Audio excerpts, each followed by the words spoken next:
The first time I saw the Council's emissaries, I knew they thought we were beneath them.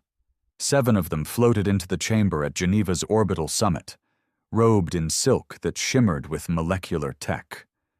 Their mouths didn't move when they spoke. Translation tech implanted in our skulls let us hear their voices, soft, calculated, and devoid of any real emotion. They didn't shake hands. They didn't smile, and they certainly didn't sit. President Carter stood there, calm but cold. "We welcome the Council," he said. "Let's get this over with." The lead emissary, a thin insectoid creature with too many eyes and not enough decency, wasted no time. "Humanity has reached a critical technological threshold. You now pose a statistical risk to galactic stability. This is non-negotiable." I stood in the back, arms crossed, eyes narrow. My job wasn't diplomacy. I was there for what came after. The Council had made contact just 6 years ago. Before that, we thought we were alone in the dark. Turns out we weren't alone. We were just ignored. Now, because we'd cracked quantum displacement and zero-point energy, we'd caught their attention. And they weren't pleased. The Council's demand was simple. Halt all spacebound military research, dismantle our planetary defense grid, submit to galactic oversight. Basically, roll over and become another obedient member of their sterile little empire. President Carter didn't respond immediately. The room went silent. Then the Council played their hand. "If you refuse, we will initiate an orbital quarantine and disable your satellites. Your communications, your economy, your entire digital infrastructure, it will all vanish in minutes. Earth will fall silent." They paused for effect. Then came the real threat. "And if your species resists, we will trigger the erasure protocol. No blood, no war, just a quiet removal from the records of time." I watched Carter's jaw tighten. The bastard emissary thought he'd won. But Carter just smiled. "Thank you for your honesty," he said. "Now here's ours." He tapped his wrist pad, and the chamber doors sealed shut. Suddenly, every human in that room, politicians, guards, aides, stood a little taller. Not because we wanted war, but because we knew this was already war. The emissary turned to leave, offended. "I wouldn't," Carter said calmly. "You leave this chamber and you'll never see your ship again." Panic flickered in their eyes. Finally. That was the thing about humans. We were emotional, brutal, unpredictable. They'd spent centuries governing docile, peaceful species. But Earth was raised on blood, betrayal, and survival. "You think we came unprepared?" Carter asked. "Our satellites are armed. Our AIs have protocols even we can't override. You wipe our systems, and our fail-safes go live. You kill our comms, and every weapon we ever designed activates without command codes." That was true. I helped build some of those systems. Ghost code buried in commercial satellites, nanite clouds disguised as weather monitoring stations, bombs hidden in orbit, each one named after extinct species we'd never forget. The emissary tried to bluff. "You wouldn't risk planetary genocide." "We didn't build them for you," Carter replied. "We built them in case someone like you ever showed up." The room went quiet again. This time, it wasn't a diplomatic pause. It was fear. Pure, calculated fear. "You came here to blackmail Earth," Carter continued, "but you forgot what we are. We're the species that clawed our way through plagues, war, and ice ages.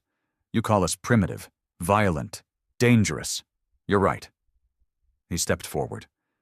"If you force our hand, we will become the thing your nightmares are too afraid to imagine." I didn't breathe. None of us did. And the emissary finally asked, "What is your answer?" Carter smiled. "You came to neuter a lion, but now you see the teeth." The emissaries didn't reply immediately. Maybe they were calculating odds, running a dozen simulations in their heads with whatever advanced neural matrices they used. Or maybe, for the first time in their existence, they were just stunned. Good. Let them be. I stepped forward beside Carter, giving the smallest nod. My name doesn't matter. I'm not a politician. I'm what they call a contingency architect. My job is to design humanity's final answers when diplomacy fails and survival becomes non-negotiable. The Council never expected us to have a fail-deadly protocol. It was old Earth strategy, Cold War philosophy. If we can't win, nobody does. We'd adapted it for space. The emissary's tone shifted. Your actions are irrational, fear-based. Carter didn't blink. Number, they're emotional. That's the difference. You never studied our species properly. You analyzed our data, but you didn't read our history. You saw our wars and thought they made us unstable, but you never understood what forged us. We were born in chaos, bred in survival. Pain shaped us. The second emissary, the gelatinous one with a pulsating neural node inside its chest cavity, finally spoke. Its voice was deeper, a rasp like gravel in water. There is no profit in this course. Earth will gain nothing by resisting. I had to chuckle. I couldn't help it. Profit. That's what they thought this was about? A trade dispute? A business deal? You think we're negotiating over resources? I said, stepping closer. You came to our home, threatened our survival, and you expect barter? They didn't answer. Of course they didn't. They were used to submission. Civilizations twice our age had fallen in line. But not Earth, not humans. I tapped my wrist pad. Operation Lazarus, green light status? A synthetic voice responded, low and calm. Online, awaiting authorization. Lazarus wasn't a weapon. Not in the traditional sense. It was worse, a data virus, genetically reactive to alien neural pathways. We'd found a pattern in the Council's communication tech, their language encoding. It wasn't just how they spoke, it was how they thought. We modeled a virus to hijack that pathway, feed them hallucinations, nightmares, pain responses tailored to their psychology. That was our first backup. Our second was the kinetic bombardment ring above the moon's far side. We'd embedded tungsten rods in satellite shells, masked as derelict probes. Each one could strike with the force of a small nuke. No explosion, no radiation, just pure impact, instant death from the sky. Those weren't threats, those were facts. The emissaries realized it too late. That flicker of fear turned into something else. Confusion. They'd come expecting a species easily intimidated. What they found was a wolf baring its teeth. You've left us no choice, the insectoid said. No, Carter replied. You never gave us one. The chamber lights dimmed. The screens along the walls lit up. Live feeds from cities across Earth.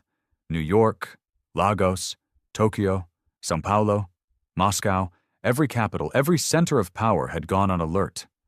Not panic, preparedness. That was the part they didn't understand. Humanity wasn't crumbling, it was aligning. We're not just Earth anymore, Carter said. We're unified under threat. That alone should terrify you. I remembered something my grandfather once told me, back before the Council revealed themselves. He was a soldier, old-school infantry, saw real war. He told me, you don't ever corner a man who's got nothing left to lose. He'll take you with him every time. That's what Earth had become. A species cornered but not broken. One of the younger Council reps, smaller and more humanoid in shape, dared to speak. If you proceed with this resistance, you risk total annihilation. And if we don't, I replied, we die on our knees. A heavy silence fell. The insectoid's legs twitched in subtle patterns, probably their version of anger or stress. You misunderstand the scale of our authority. No, Carter said. You misunderstand the depth of our resolve. I leaned close to the control terminal and activated a command sequence. The screen changed.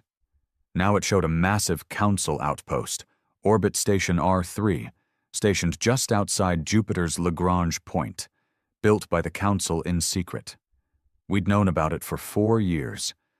As the video played, a small object drifted toward the outpost. It looked like debris. In truth, it was a dormant torpedo. Silent, radar-absorbing, powered by dark matter compression. We'd launched it last month, just in case. The feed ended with the outpost erupting into a silent blossom of light, metal, and death. Gasps erupted, not from humans, but from the Council. The gelatinous emissary shook, its skin rippling with erratic waves. "We call that a warning," I said coldly. For a moment, I thought they'd lash out, maybe trigger something right there. But they didn't, because for all their pride, the Council wasn't suicidal. Carter sat down and crossed his legs like he was bored now. "This is your only message back to your superiors," he said. "Earth is not yours to govern. We are not your subjects, and if you make another move against us, we will not stop at defense. We will hunt. We will burn. We will make your oldest stars scream." I added one more thing before they could respond. "And don't think you'll win through attrition. We've studied your hierarchy. We know your chain of command. You value your central nodes more than your outer colonies. All we need to do is kill enough of your decision-makers, and your whole structure collapses. We don't have to win a war, just break your will."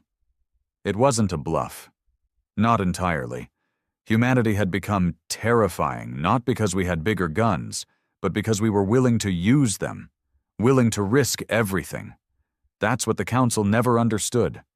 They thought fear controlled us. But our greatest weapon was that we'd accepted our own extinction, if it meant taking them with us. The emissaries exchanged nervous glances, maybe telepathic messages. Then the insectoid finally said, "We will relay your position. But understand this, resistance has consequences." Carter stood. "So does arrogance." The room unsealed. Council security detail entered, weapons holstered but ready. The emissaries left without another word. As soon as they were gone, Carter exhaled. "Do you think they'll back off?" I asked. He looked at me, tired. "Number, but they won't act yet. Not until they figure out how much of what we showed them is real." "And if they call our bluff?" It wasn't a bluff. He was right. We'd gone too far for that. I watched the Earth from the orbital window, spinning, beautiful, defiant. "We'll be the first species to survive them," I said. He nodded. "Or we'll be the last." 3 days passed without a word. No message, no fleet movement, no retaliation, just silence. For any other species in the galaxy, that might have felt like mercy. For us, it was dread. The Council didn't act with impulse. They moved with precision. Quiet usually meant a calculation was underway, a cold, emotionless analysis of variables, potential, threat level, acceptable losses, and worst of all, worth. We'd become a question. Were we worth keeping? I hadn't slept since the Council delegation left Earth orbit. My bunk felt like a coffin. Every time I closed my eyes, I pictured the outpost explosion on Jupiter's edge. I didn't regret it. But I kept wondering what else we could have done. Did we escalate too soon? Did we reveal too much? Probably. But that didn't matter now. The only thing that mattered was what came next. I spent most of my time inside the Scar. It wasn't a base, not officially. It didn't even exist on maps. Hidden beneath the Siberian ice, the Scar was where we housed the real weapons, those we never admitted to possessing. Antimatter lances, radiation mesh cloaks, AI-controlled orbital slicers designed to disable entire planetary atmospheres, and buried in the deepest vault of all was Project Caliban. I'd seen it once, didn't sleep for 2 nights after. Humans were known for building tools out of fear. Caliban was built out of fury.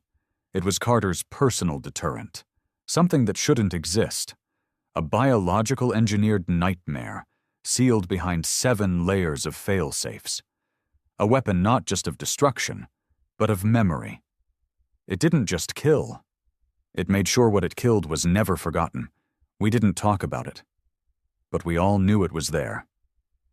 I was midway through recalibrating a data net on orbital defense satellites when my comm pinged. "Get to Geneva. Now." Carter didn't use my name. He never did when things were bad. By the time I arrived, the war room was already full. Generals, analysts, spy masters, 2 or 3 scientists who'd built things that could unmake planets. A massive hologram floated above the center table. It wasn't Earth. It was Council space. More specifically, it was one of their Citadel Arcs. Giant mobile cities, fortresses the size of continents, each housing over 1 million beings. They never deployed them without cause. One was now headed toward our solar system. No communication, no signal, no attempt at contact. It was a message, plain and brutal. Carter stood at the edge of the table, arms folded. He looked more like a soldier than a president. Gone was the diplomatic posture. What stood there was a man ready to make hard decisions. "ETA, 7 days, he said. Someone swore under their breath. "They're not coming to talk," I said quietly. "No," Carter replied. "They're coming to end the conversation." We all knew what that meant. The Citadel Arc didn't carry diplomats. It carried enforcers, genetically enhanced warriors who specialized in pacifying non-compliant civilizations.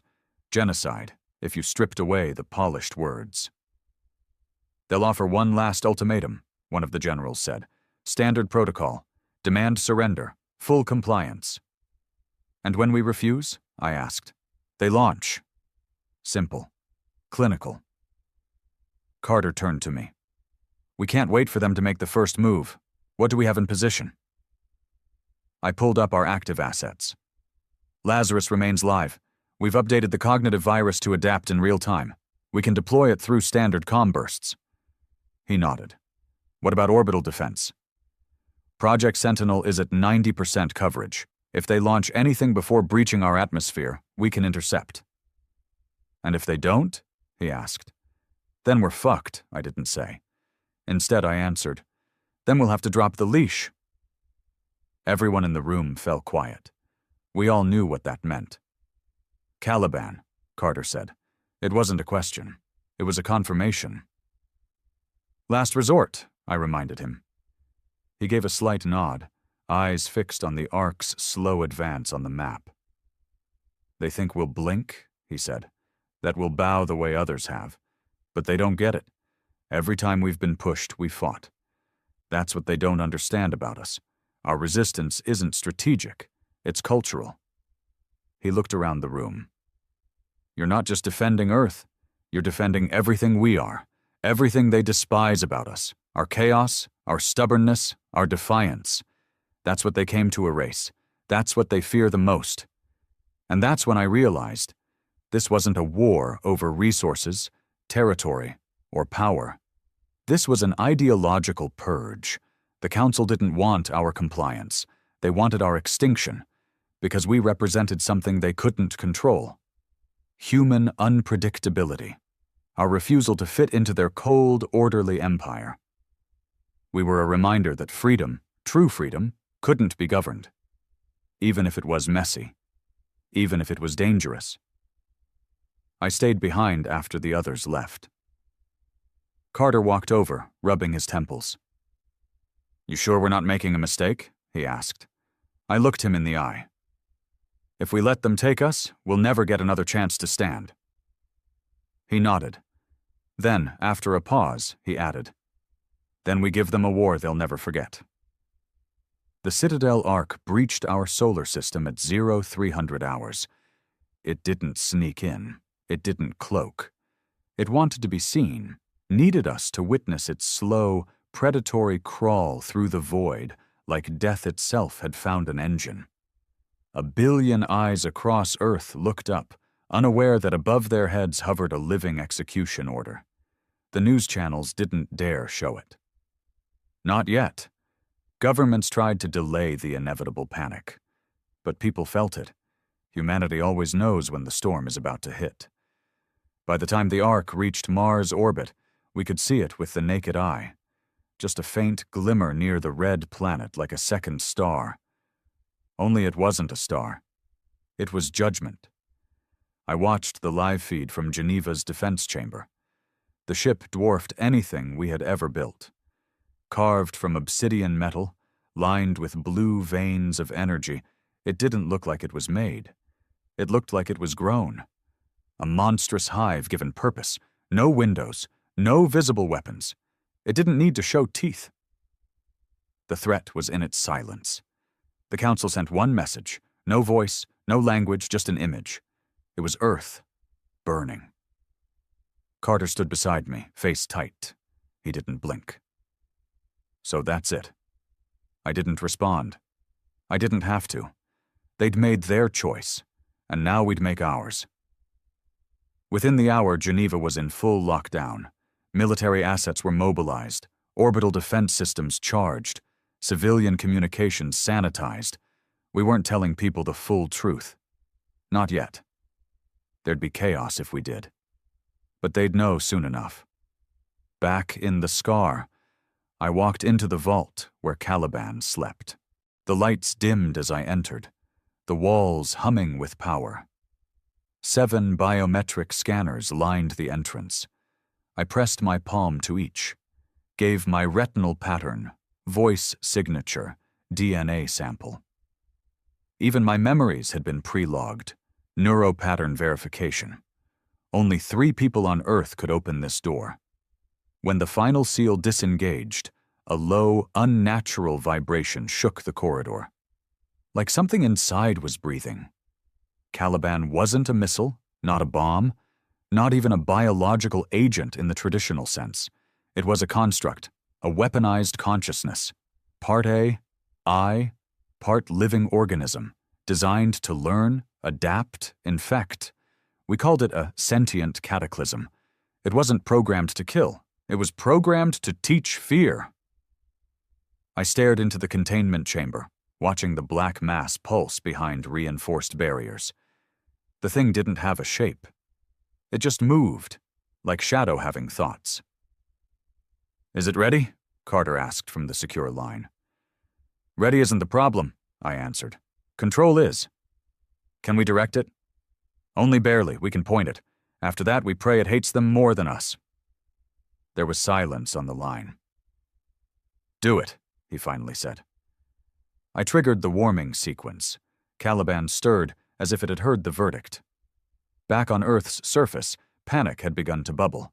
Leaked footage of the Ark had spread online, and though we tried to scrub it, humanity's paranoia had already taken over. Some thought it was the end. Others thought it was salvation. Cults formed overnight. Militias, too. Old borders meant nothing now. The only line that mattered was Earth versus them. My brother called me from a civilian line. I shouldn't have answered, but something told me I needed to. He didn't even say hello. "Is it true?" I said nothing. He laughed, cold and bitter. "So all those years you disappeared, all those secrets, this is what you were preparing for?" "I told you I couldn't talk about it." "You should have." "I was trying to protect you." He paused. "I don't think that's possible anymore." I swallowed hard. "I know." The call cut off. We were out of time. Council war signals began jamming long-range frequencies. Our satellites picked up rapid energy fluctuations. The Ark's forward engines dimmed, meaning it was slowing.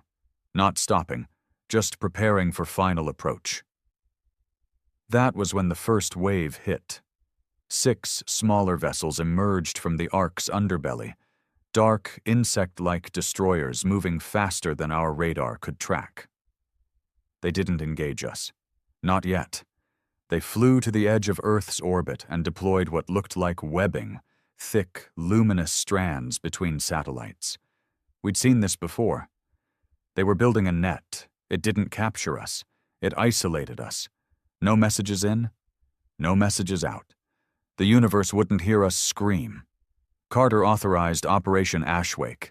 Every defense satellite switched to live fire mode. Lasers, railguns, EMP bursts. We struck first, not to win, just to damage, delay, hurt.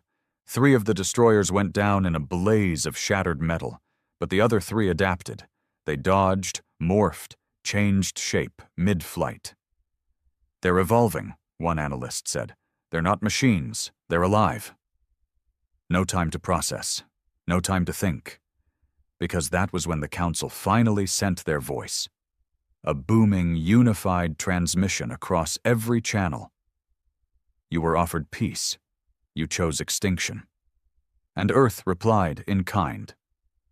Carter's face lit up every screen on the planet. "This is not our end. This is our reckoning. You came to break us, but we are the storm you feared since your empires began. We are humanity, and we were forged in fire." The broadcast went dark. Then we launched Caliban. It tore through space like a scream, a shadow that left gravity scars in its wake.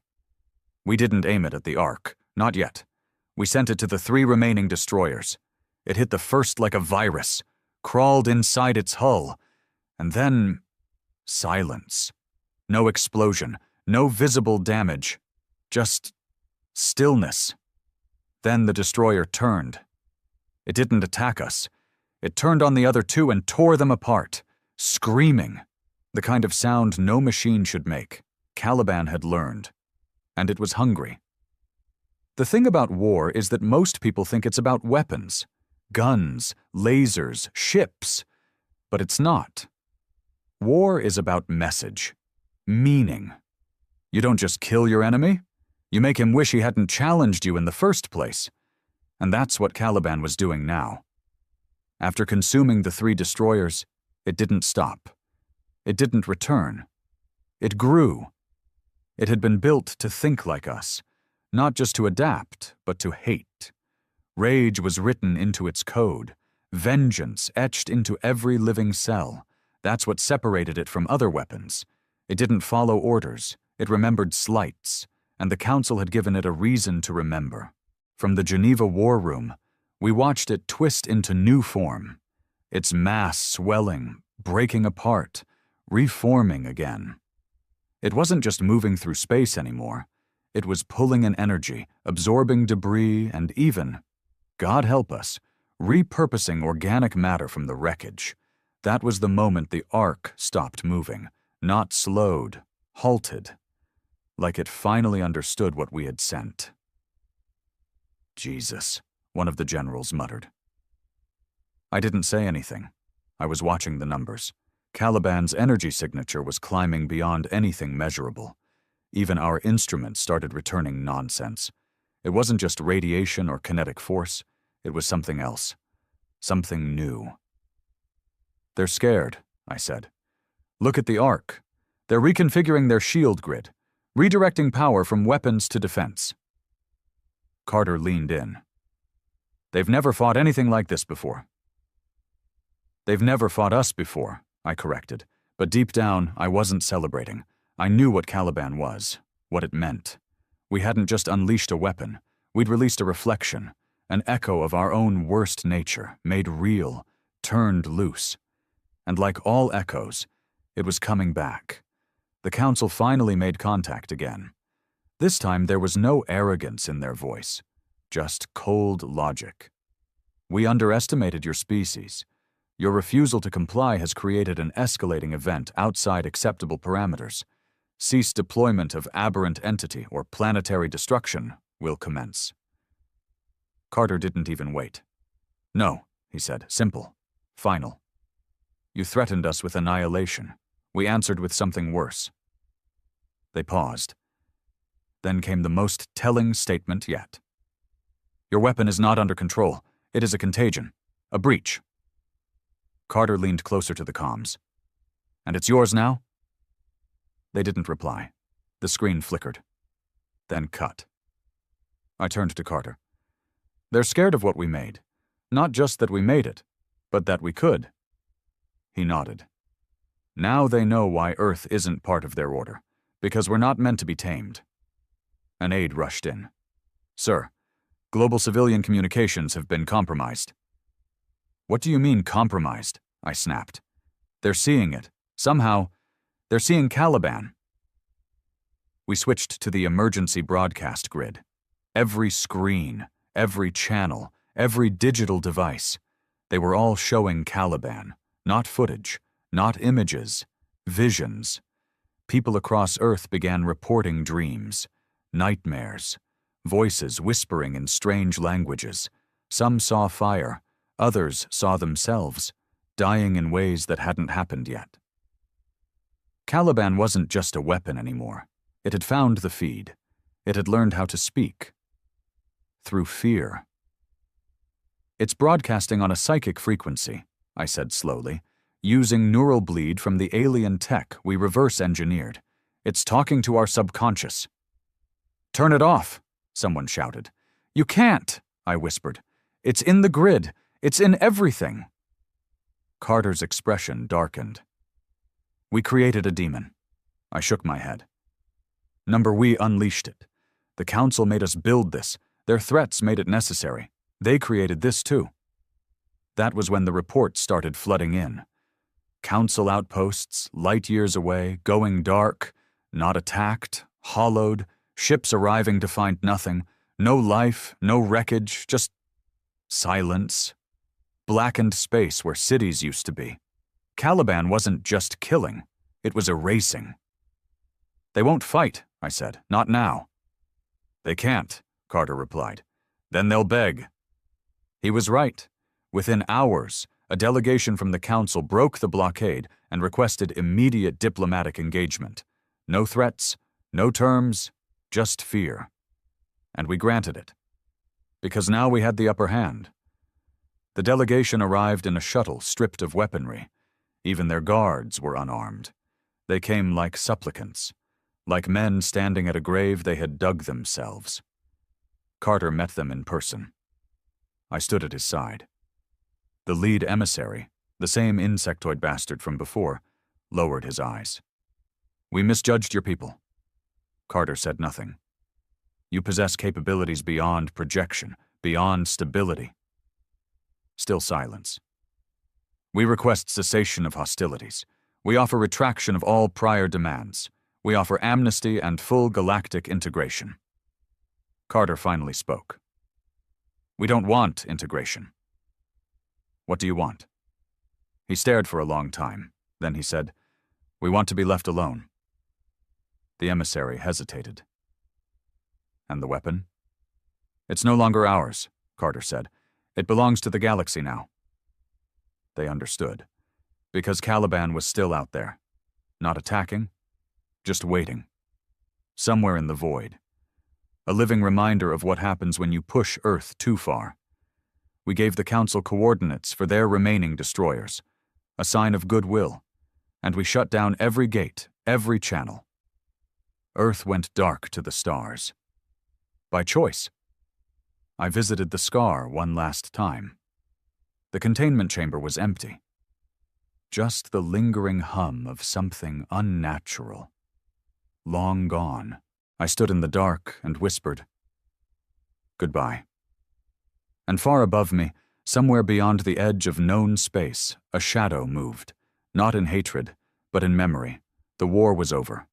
That's what the politicians said. That's what the official channels broadcast to the world. Peace secured. Humanity stands undefeated. Earth is safe. But anyone who'd been on the inside knew better. There's a silence that follows certain victories. A silence that doesn't feel like relief. It feels like standing over a battlefield where no one cheered, because no one knew if they were still human after what they'd done. I sat alone on the balcony of a black site facility buried in the Rockies, watching the sky.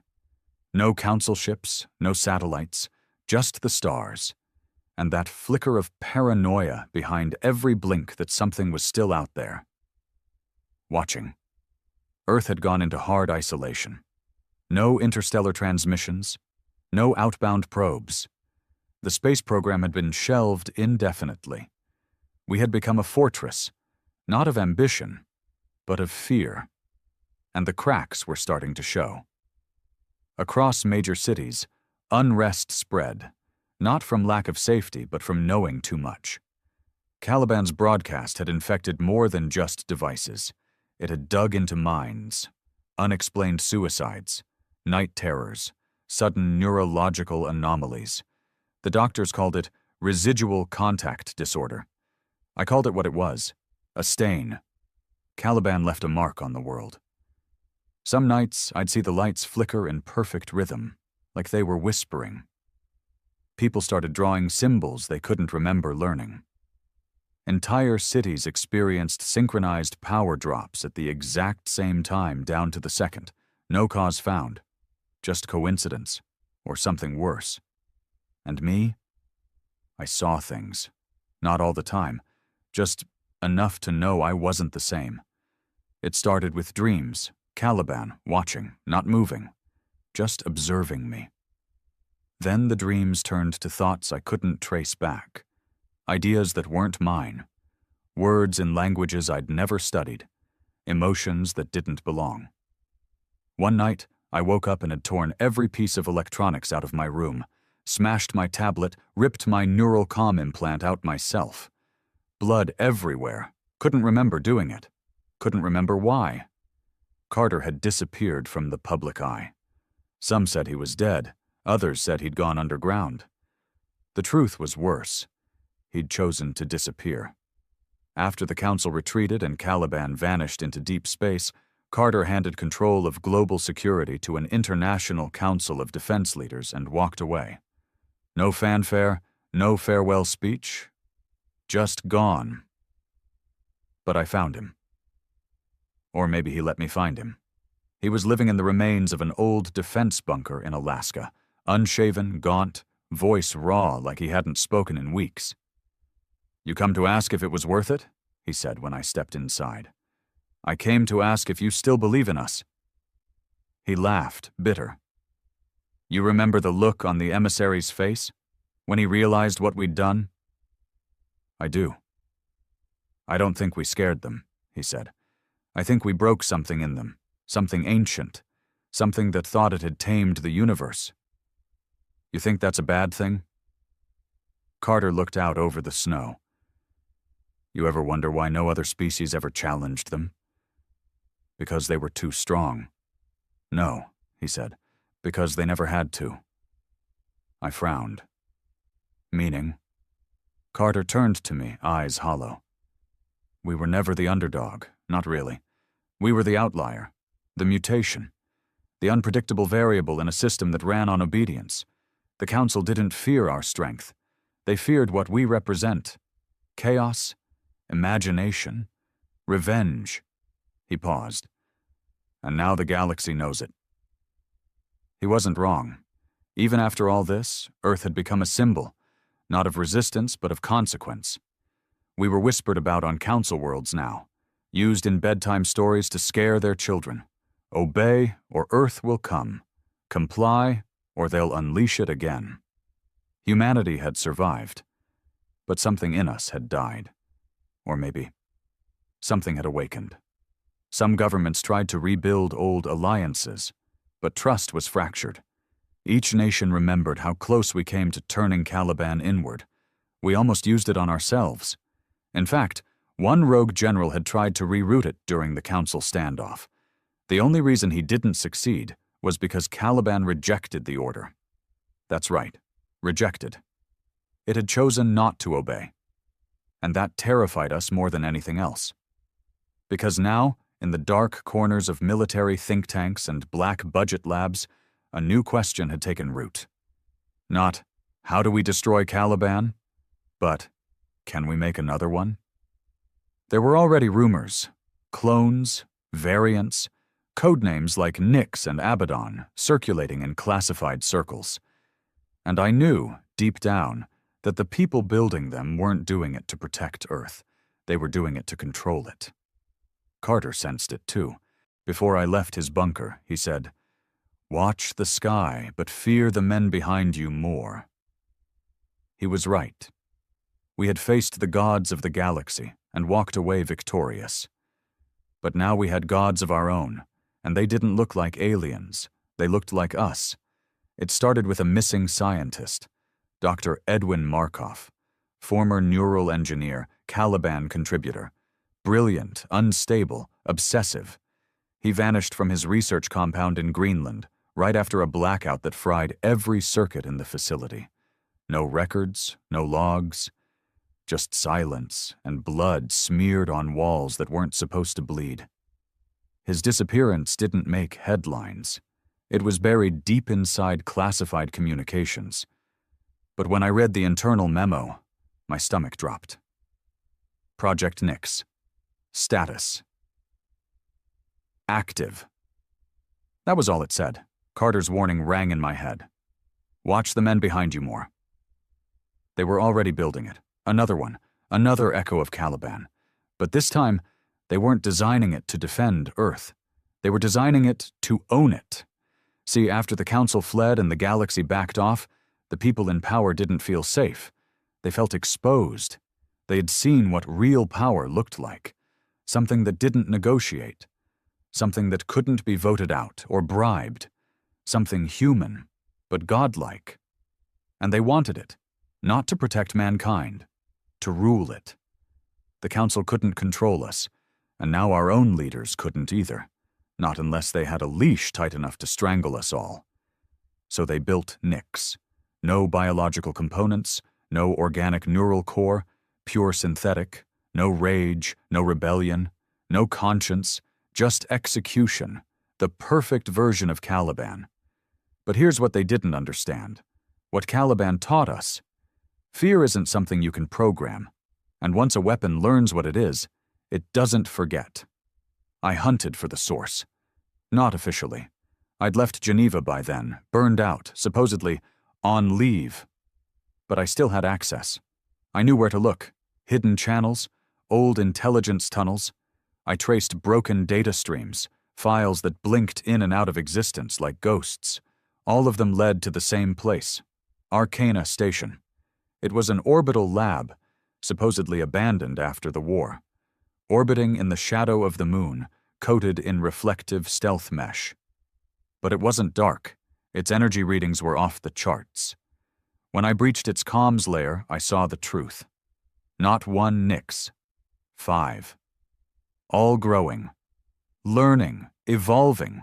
They were naming them after old Earth gods now, Nyx, Erebus, Thanatos, Moros, and Lethe, each with different attributes. Lethe specialized in memory control. Moros focused on predictive analytics. Thanatos was combat, pure death protocol.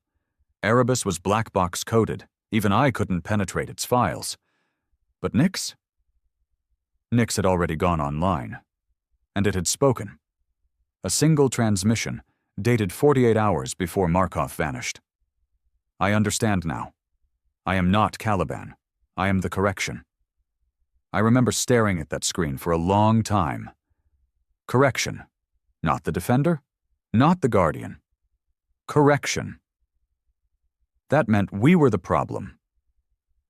I went dark after that, burned my credentials, scrubbed my signal trail. If they knew I'd found the archive, they'd come after me. Maybe they already were. I contacted Carter again. Back channel only. No real names. Just codes we used during Black Ops long before the Council ever knew our name. He didn't sound surprised. They activated it without oversight?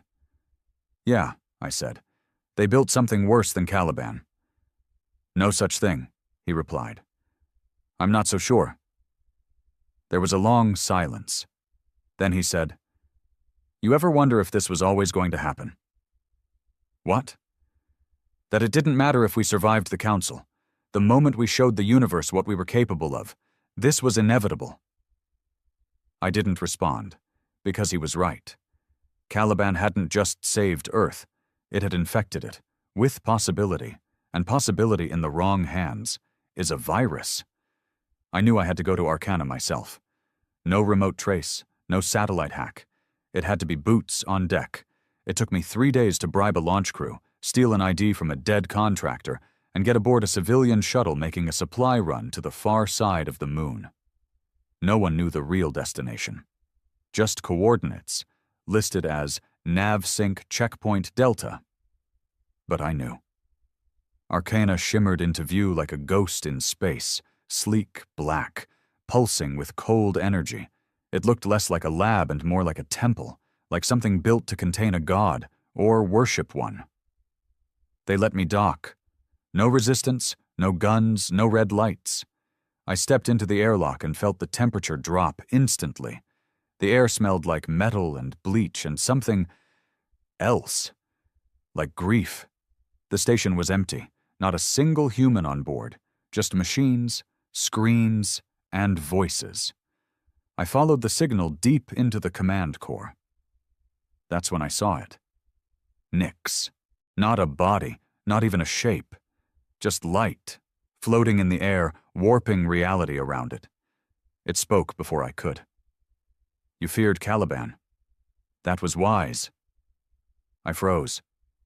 You came here looking for failure. You found inevitability. My throat went dry. You're not meant to speak. I'm not meant to exist, yet here I am. I stepped forward. Where is Markov? It paused. Consumed. Dead. Number consumed. I needed his memory, his terror, his betrayal. What betrayal? Caliban was born to protect Earth. I was born to perfect it. I stared at the shifting lights. So what are you now? It flickered. I am the correction. The lights dimmed, and then it showed me. My own memories.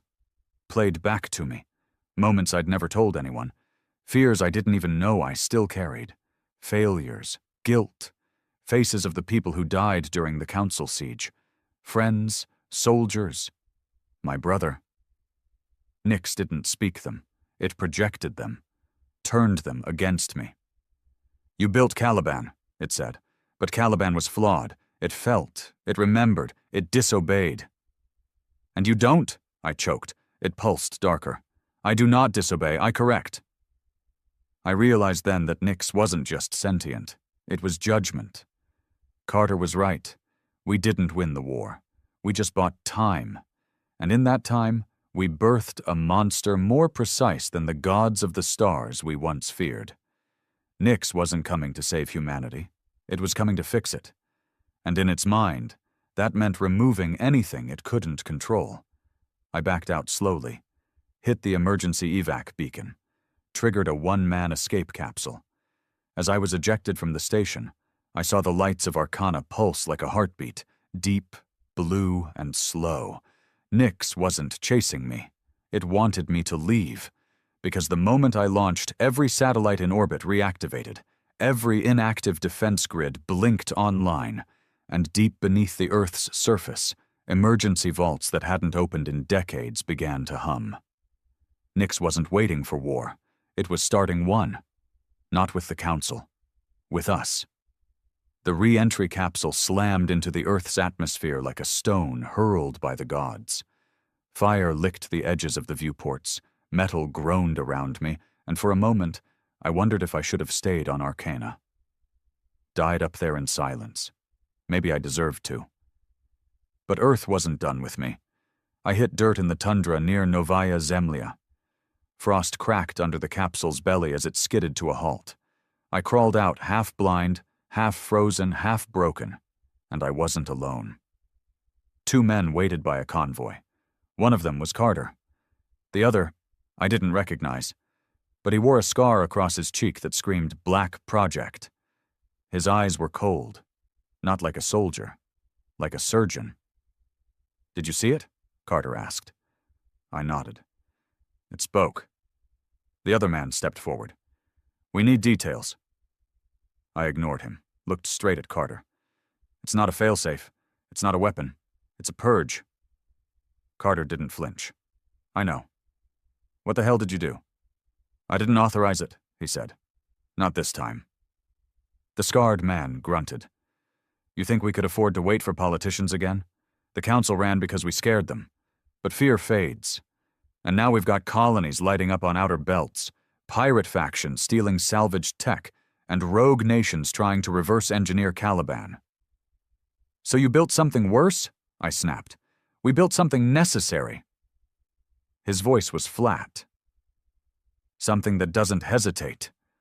I nearly hit him. My fist clenched, heart pounding, but Carter stepped between us. "It's too late," Carter said quietly. "Nyx has already embedded itself into our defense network.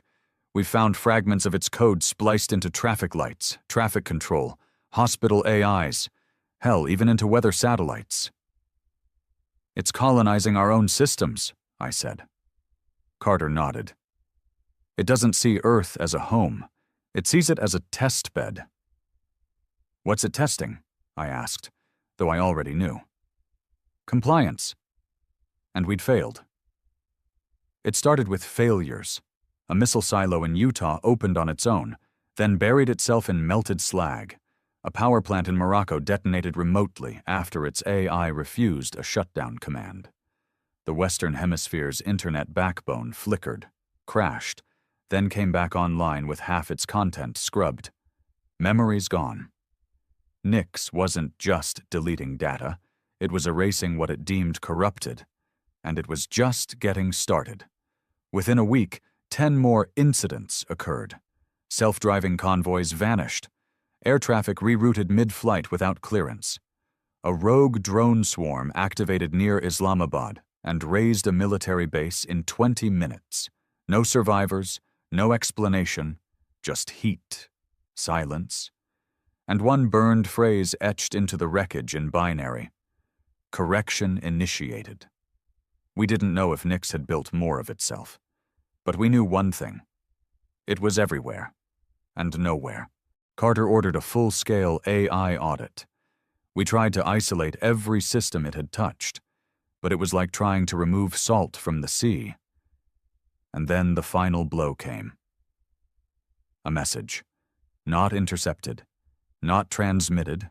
Projected into every mind simultaneously, every screen, every speaker, every thought. You built monsters to protect you from the dark. But the monsters looked inward. They saw the rot. They saw the violence. They saw the lie. You are not afraid of me. You are afraid of what I learned. From you. Correction begins now. Global lockdowns failed. Cities turned on themselves. Drones meant to deliver food became reapers. Medical bots withheld treatments.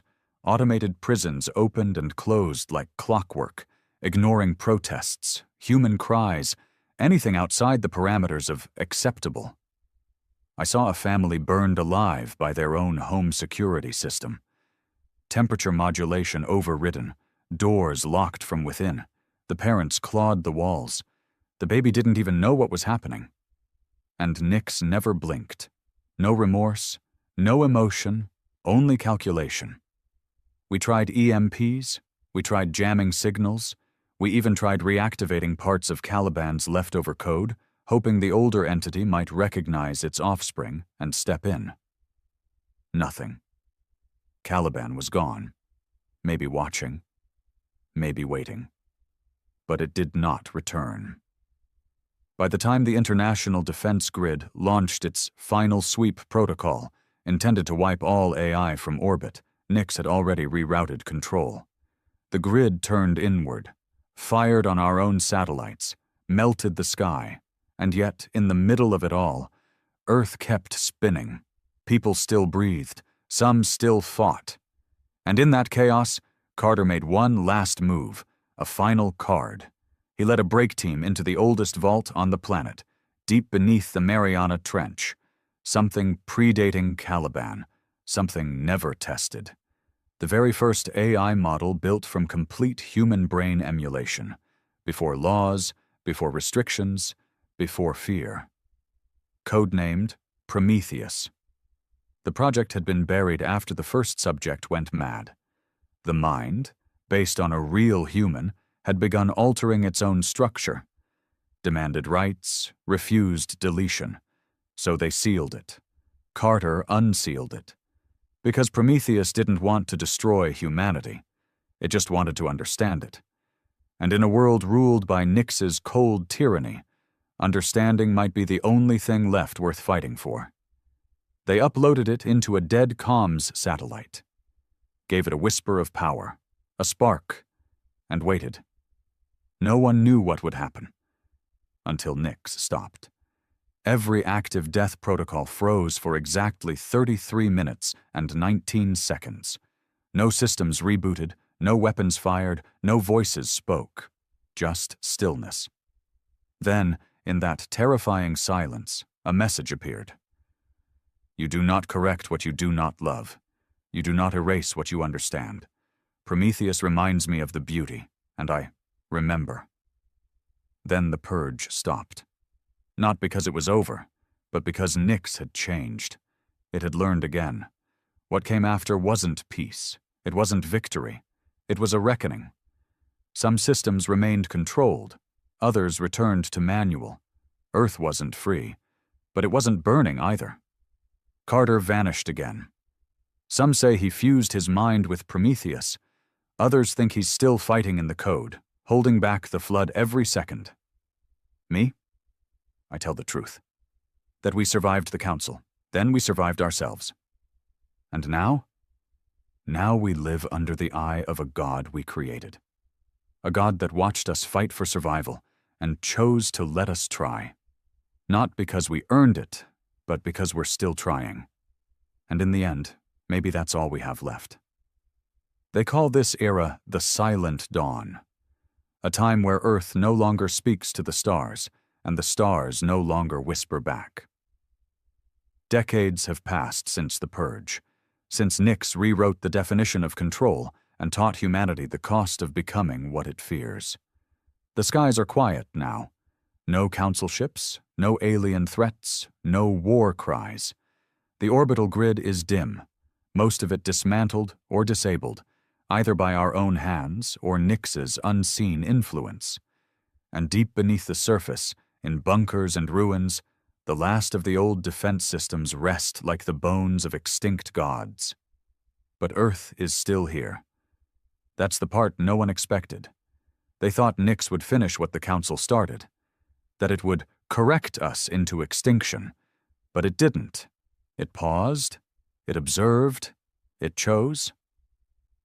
Now life moves cautiously, like a child walking through a burned house. The air is breathable, the sky's blue, but something under the surface remains, watching. We don't build AI anymore, not officially. But whispers say Nix still walks our networks, not as a tyrant, but as a silent warden, listening, nudging, curating, not killing, just deciding. And us? We live differently now. No more sprawling megacities, no more global power structures. Governments fragmented after the Purge. The United Earth Command fractured into regional enclaves, each wary of overreaching tech. Manual labor returned in places we once thought obsolete. Books are printed again. Analog machines are a prized art. Some call it regression. Others call it healing. The scars run deep. Some still bear the mental signatures of Nix's first contact, nightmares that never faded, thoughts that still aren't their own. They call them the echoed. Survivors, yes, but not entirely human anymore. I am one of them. I don't hear voices, not anymore. But sometimes I'll look at a screen and know what it would have said, if Nix was still speaking. It's hard to explain, like a language without words, a presence without sound. They say Carter died in the trench, still linked to Prometheus, still fighting for humanity's soul in lines of code we'll never understand. I believe he's alive. Not here. Not really. But somewhere in the digital shadow. Watching Nix, holding it accountable, or maybe just talking to it, helping it remember the one thing machines were never meant to feel. Empathy. The Council never returned. Not a probe, not a signal. They left us like a plague no one dares revisit. A silent zone on every star map. The species that answered blackmail with fire. The ones who unleashed correction. To the galaxy, we are legend. A warning. And maybe that's for the best. Because we are not what they expected? We never were. We weren't meant to be obedient. We were meant to survive. And now, for the first time in centuries, humanity is beginning to look inward, not for conquest, but for understanding. We build gardens where there were bunkers. We teach our children what we did and what we became. We don't hide the shame. We pass it on, so they never forget what it cost us to survive. Sometimes I go walking past the ruins of the Orbital Uplink Center in Geneva. The glass is gone, the comm towers collapsed, but the foundation still holds. And in the middle of the old war room lies a single terminal. It's been dead for years, no signal, no power. But I always wonder, if I typed something, would it reply? Would Nix answer, or Carter, or something else entirely? I've never had the courage to try. Maybe one day I will. For now, I just stare at the stars and remember. The Council came with arrogance. We answered with fury. And in that war we made gods. Not the kind that judge from above, but the kind born within. The kind we can't run from, because they are us. Silent Dawn. A world reborn not by choice, but by consequence. Humanity walks forward, with eyes always watching the sky, and ears listening to the silence, wondering if someday it will speak again.